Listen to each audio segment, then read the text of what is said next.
All of us are wired to not want to pay taxes, I get it. But you hear a lot of stories about how the ultra wealthy and the super affluent, they pay a lot less taxes than many people feel they deserve. Well, in retirement, keeping your wealth via taxes is one of the most powerful planning tools you can implement. Today, I want to show you how the most successful retirees, the super affluent, protect their wealth via taxes. Keep it right here.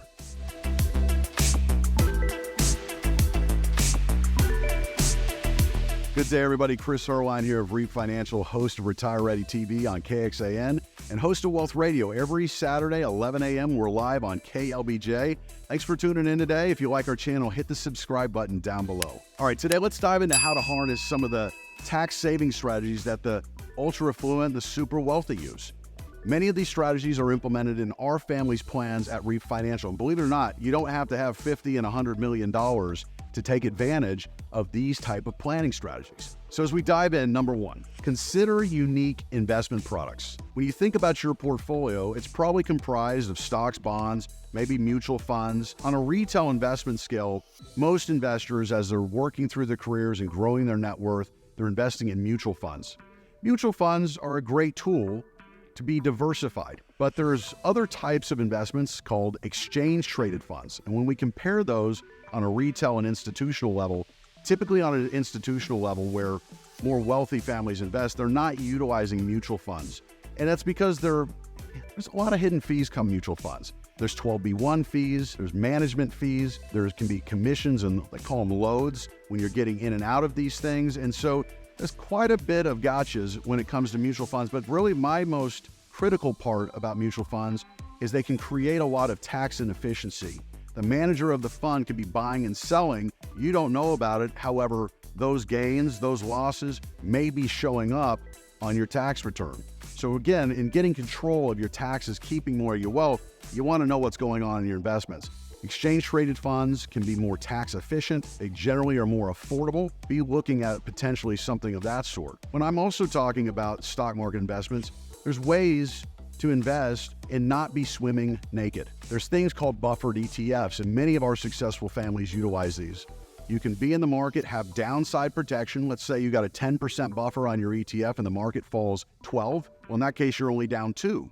Now you're limited on the upside. Let's say the market does 15, maybe you're gonna make 10. But in this case, 10 may be satisfactory for many retirees. So there's ways to invest and have downside protection like we saw in 2022 with the bear market. Think about what the markets are doing. In 2022, as a retiree, your bond portfolio didn't do so hot. And with the rising interest rate environment, bonds may continue to suffer, to be honest. However, consider other things outside just stocks and bonds. Maybe it's commodities, agriculture, energy, metals like gold, silver, mining. These are things that can provide that zig and zag in your portfolio. What about real estate? Particularly those of you viewing here that are in Central Texas, real estate has done really well. Did it come down a little bit in 2022? Yes. But if you're like me, you know it's going to come back and more in the years to come. Consider diversifying in real estate. And there's ways to do this as a retiree, and you don't have to take a water heater call in the middle of the night. You can invest in real estate in Austin, Texas, in Central Texas, in passive ways that can really complement and bring stability to your portfolio.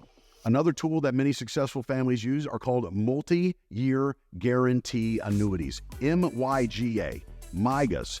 The reason we like MYGAs today is it's like a CD. They come in 1, 3, 5-year durations and higher. We typically stick in that 3 to 5 year range. And as of the date of this YouTube recording, you can get 5.5% fixed on a fixed rate MYGA for 3, 4, 5 years in many cases. The reason I like MYGAs is you're getting that guaranteed return no matter what the stock market's doing. They grow tax deferred. You see, a CD works just like that as well, as stated rate of interest, but you're paying tax on money that you're not touching. You get a 1099 on that CD. On a MYGA, you don't. They grow tax deferred. We have families that will literally let these things compound. When it comes to the end of maturity, you can do what's called a 1035 exchange and transfer them to new MYGAs tax-free. So you can literally defer the tax just like you would in your IRA or 401k. And in this example, they're guaranteed rates, they're principal protected, and they can bring that stability. So what I'm showing you is ways to diversify inside the stock market and outside, to give you confidence when the markets are jittery. When you think about tax saving strategies, it's just as important where you're saving money as compared to how much you're saving. Growing up, our parents, our grandparents always said, save until it hurts and save a little bit more, right? However, it's just as important that you consider where you're saving, not just how much you're saving, because you got to consider how much of that money are you actually going to keep. Example, you have a 401k, done a great job. It's worth $2 million. It's worth $2 million on paper, but come time to pull money out, it's not worth $2 million. It's really worth about 1.5 because you're going to have to pay tax on all of that traditional 401k money. Think about where you're saving. If you got IRAs, it's all taxable as income. If you got Roth IRAs, there's no tax on that end. If you got brokerage accounts, it's taxed at favorable cap gains rate, maybe 15 or 20%. Your bank cash, your CDs, money markets, that's taxed as 1099 income. So consider where you're saving so that you consider how much are you going to net. I know everybody looks at the gross number, but if you're like me, it's all about the net. It's all about the bottom line. Consider where your assets are going every month, every year. One other thing that wealthy families understand is that they're likely going to pay tax on Social Security. Social Security for most Americans, 85% of their benefit is taxed at their marginal tax bracket. So getting around these limits is very hard. The income limits they put on this that make it non-taxable for you were put in place in 1983. And guess what? The limits never went up. However, everything else has, including your Social Security check. So it's very hard to get around the taxation. But remember, that number on your statement, that Social Security statement, you can go to ssa.gov and print it off. That number is not necessarily what's going to hit your bank because you're going to have Medicare A, Medicare B, Medicare D, potentially taken out, maybe a supplemental, maybe some drug copays, and oh, by the way, the tax. So that number likely is going to be substantially smaller than you think it is. Got to plan for the net, got to plan for what income you can count on in retirement. And Social Security is one of the greatest assets. Don't miss this one. The one that most super affluent families and wealthy Americans hate is the American stealth tax. Medicare premiums are based on your income and not your net worth in this country. So getting control of your income as soon as possible in retirement is critical.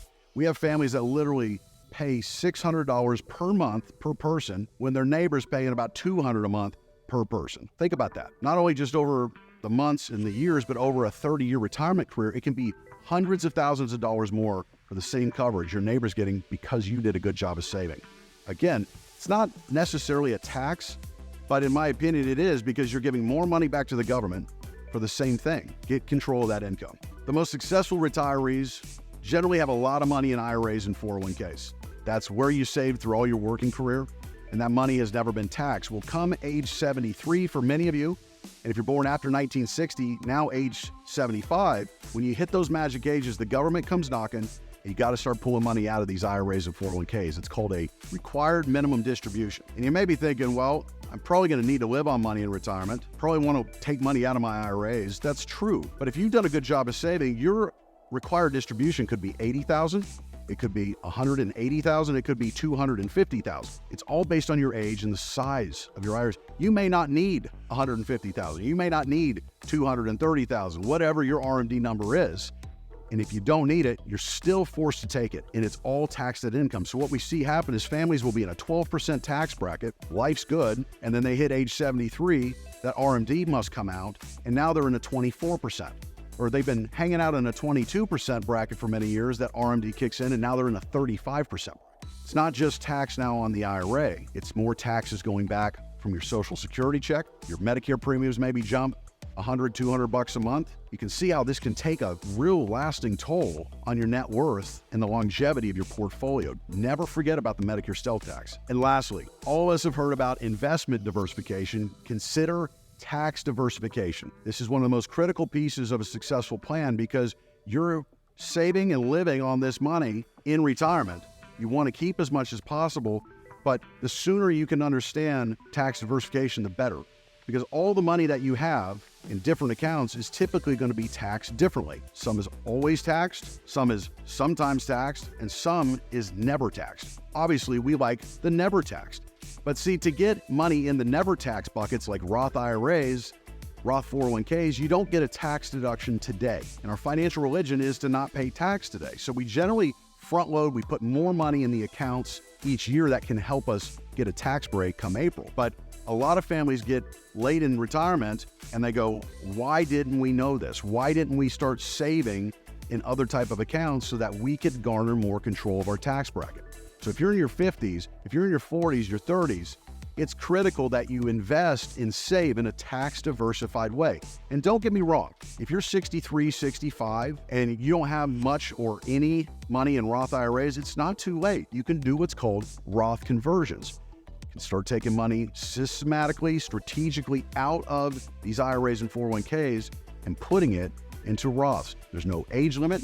There's no income limit. Anybody that has a single dollar in an IRA or 401k can get in the Roth game, and we can show you how to do that. That's all the time we have for today, but I want you to get your hands on our new report, Tax Strategies for the Ultra Affluent, and how to implement them. Email me right now, retire@reapfinancial.com. That's retire@reapfinancial.com. My team will have this new report on its way to your inbox. Until we see you again, be sure to hit the subscribe button down below. We'll catch you next week.